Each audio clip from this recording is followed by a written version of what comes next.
Hello everyone, तो कैसे हैं आप सब। आज की वीडियो में हम देखेंगे राजनीति भाग 2 स्वतंत्र भारत में राजनीति भाग 2 का अध्याय 4 भारत के विदेश संबंध प्रश्न बैंक हल 2022-23। स्मरणीय तथ्य। आप लोग जो है स्मरणीय तथ्य को हम जो है अध्ययन करेंगे। पहला है भारत के विदेश नीति। भारत की विदेश नीति भारत के इतिहास और स्वतंत्रता आंदोलन से गहरा संबंध रखता है। भारत की विदेश नीति विश्व मानवता की रक्षा एवं शांतिपूर्ण सहअस्तित्व के साथ मिलकर कार्य करने की है। विदेश नीति सत्य और न्याय पर आधारित है जो मानवता के हित में है। गुटनिरपेक्षता की नीति। गुटनिरपेक्षता की नीति से तात्पर्य है कि किसी भी ग्रुप का सदस्य न होना। इस नीति का पालन करने वाले राष्ट्र यह एक और गुटबाजी के विश्व राजनीति से अलग रहते हैं। वहीं दूसरी ओर विश्व शांति और सुरक्षा की प्रगति हेतु संयुक्त राष्ट्र संघ और अंतर्राष्ट्रीय ठीक है, हम यहीं पे हैं, थोड़ा इधर उधर हो गया था। चलिए, हम जो है बहुत आगे पहुंच आए हैं। ठीक है, अरे हम तो पीछे चले जा रहे हैं। यही है आपका, ठीक है, संयुक्त राष्ट्र संघ और भारत। तो चलिए देखते हैं। तो सबसे पहले हम यहाँ पे देखेंगे कारगिल संघर्ष। कारगिल संघर्ष जिसे ऑपरेशन विजय के नाम से भी जाना जाता है, भारत और पाकिस्तान के बीच मई और जुलाई 1999 के बीच कश्मीर के कारगिल जिले में सशस्त्र संघर्ष का नाम है। पाकिस्तान की सेना और कश्मीरी उग्रवादियों ने भारत और पाकिस्तान के बीच नियंत्रण रेखा पार करके भारत की ज़मीन पर कब्जा करने की कोशिश की, जिस पर भारतीय सेना ने पाकिस्तान सेना को पराजित किया। ठीक है, अगला है छठवां, भारत की विदेश नीति। भारत की विदेश नीति शांति और सौहार्द एवं भाईचारे की है। साथ में भारत की एकता अखंडता को सुरक्षित करना, सीमा पर आतंकवाद का मुकाबला, ऊर्जा सुरक्षा, खाद्य सुरक्षा, साइबर सुरक्षा आदि शामिल है। ठीक है, अपने विकास को गति के बढ़ाने के लिए भारत को प्रायः विदेशी सहायता की ये आवश्यकता है कि जिसे भारत प्राप्त कर रहा है। भारत की विदेश नीति भारत को विश्व मानचित्र सिर्फ दर्जा प्रदान करता है। संयुक्त राष्ट्र संघ और भारत। भारत संयुक्त राष्ट्र संघ के संस्थापक सदस्य के रूप में भारत संयुक्त राष्ट्र संघ के उद्देश्यों और सिद्धांतों का पुरजोर समर्थन करता है। चार्टर के उद्देश्यों को लागू करने तथा संयुक्त राष्ट्र के विशेष कार्यक्रमों और एजेंसियों के विकास में महत्वपूर्ण योगदान करता है। पंचशील सिद्धांत। पंचशील सिद्धांत भारत और चीन के बीच आपसी मित्रता को प्रदर्शित करता है।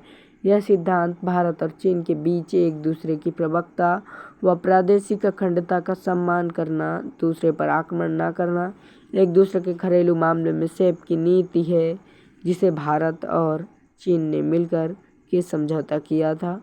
पंचशील का सिद्धांत 1954 में प्रतिपादित किया गया था। अगला है बहुविकल्पीय प्रश्न। भारतीय विदेश नीति का आधार है विश्व बंधुत्व।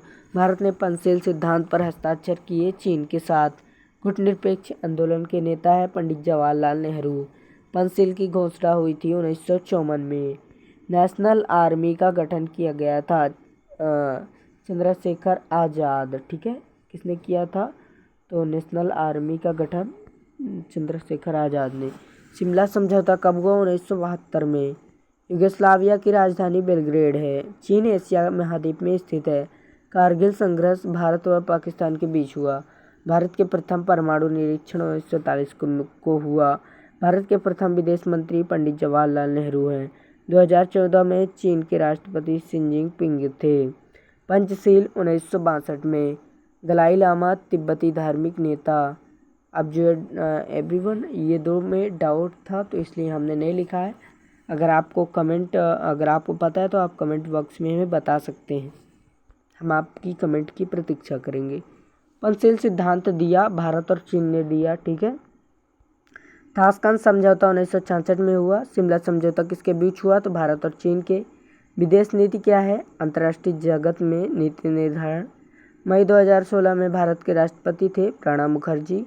शांतिपूर्ण सहअस्तित्व से तात्पर्य है विश्व बंधुता।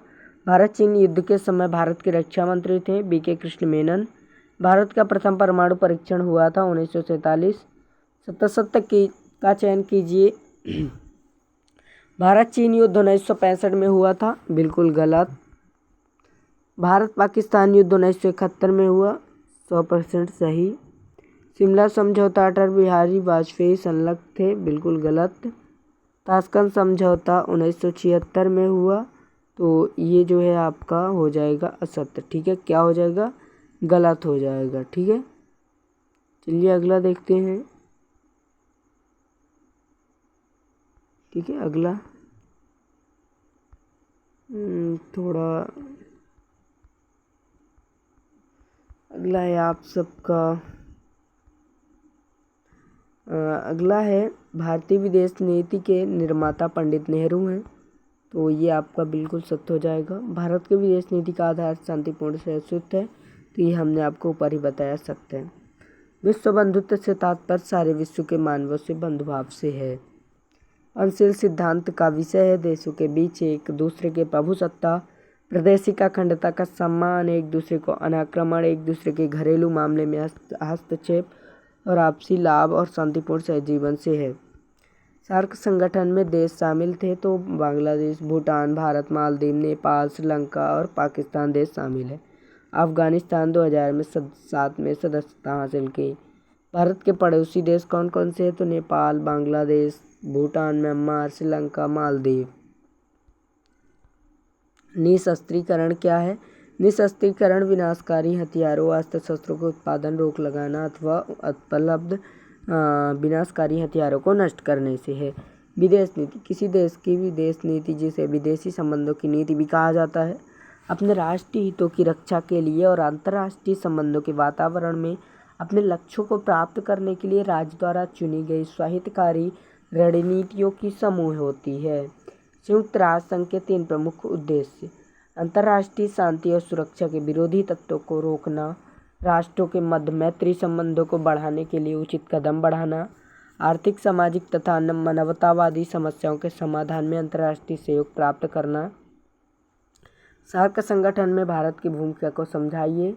तो आर्थिक दृष्टि से ये आप लोग देख सकते हैं, ये आर्थिक दृष्टि से है, ये सहयोग के मामले में है, ये कूटनीतिक नज़रिए से है, ठीक है, कूटनीतिक नज़रिए से। और ये आपका अगला है तीसरा, भारत का संयुक्त राष्ट्र संघ में योगदान। तो आप लोग देख ही सकते हैं संयुक्त राष्ट्र संघ में क्या योगदान है, ठीक है। आप लोग इसका स्क्रीनशॉट लेते चलिए। चौथा है भारत की विदेश नीति को प्रभावित करने वाले कारक। तो पहला है भू राजनीतिक, दूसरा है सैन्य क्षमता, तीसरा आर्थिक शक्ति। प्रश्न 5 है भारत द्वारा गुटनिरपेक्षता की नीति अपनाए जाने के कारणों की समीक्षा कीजिए। पहला है अंतर्राष्ट्रीय तनाव को कम करने के लिए, दूसरा है विशिष्ट पहचान हेतु, तीसरा आर्थिक विकास हेतु, चौथा निर्णय की स्वतंत्रता हेतु।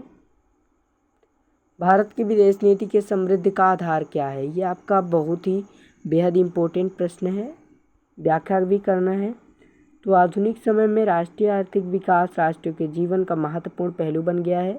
हर राष्ट्र की आंतरिक नीति आर्थिक जीवन स्तर को ऊंचा उठाते हुए उसके माध्यम से समृद्ध राष्ट्र बनाना चाहता है। प्राकृतिक संसाधनों का उचित उपयोग, उद्योग उत्पादन निर्यात पर है। इसके लिए अंतर्राष्ट्रीय आर्थिक व तकनीकी सहयोग को आवश्यकता पड़ती है। ऐसी स्थिति में संपन्न और पूंजीवादी राष्ट्र इस तरह के सहयोग विदेश नीति को प्रभावित करने हेतु सहायता के मुख्य द्वारा खोलने को तैयार रहते हैं। स्वतंत्रता के बाद भारत की विदेश नीति के प्रमुख उद्देश्य लिखिए। तो ये आपके प्रमुख उद्देश्य हैं, ठीक है। चलिए अगला देखते हैं आपका भारत की विदेश नीति के प्रमुख सिद्धांत। तो ये आपके जो हैं सिद्धांत हैं, ठीक है। अगला है प्रश्न 9 गुटनिरपेक्षता नीति के प्रमुख उद्देश्य। तो ये आपके उद्देश्य हैं: मानवाधिकारों की रक्षा करना, साम्राज्यवाद और उपनिवेश का विरोध, सैन्य गठबंधन से प्राप्त दूरी। ये कारगिल संघर्ष पर आपकी टिप्पणी है, ठीक है, कारगिल संघर्ष पर टिप्पणी पूरी है, ये आप लोग को पूरा लिखना है।